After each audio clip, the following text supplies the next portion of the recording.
V živalskem vrtu so še posebej veseli mladičev tistih živali, ki veljajo za ogrožene živalske vrste in giboni so takšne opice. To drži, za našega zatoličnega gibona. Mladič se je skotil pred slabimi 3 meseci.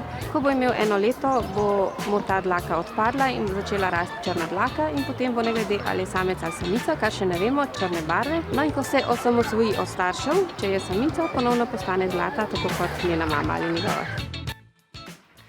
Še ena ogrožena vrsta iz Zambije, iz Afrike. V čem so ličji antilope posebne?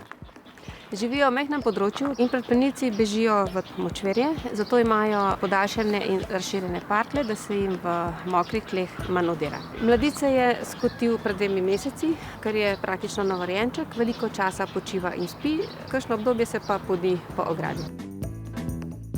Pa še ene ogrožene, prav majhne opice, tako inteligentne kot šimpanzi, mladičke pa komaj opazimo. To so črne čopičarke, imajo 2 mladiča in ta 2 mladiča nosi okrog samo samec in starejši mladiči, samica jih pa samo doji, s tem privarčuje na energiji in ima čas, da se kvalitetno prehranjuje. S čim pa? So edini primati, ki lahko aktivno z zobmi navrtajo drevesno skorjo in pridejo do drevesnih sokov in to je za njih ključna hrana.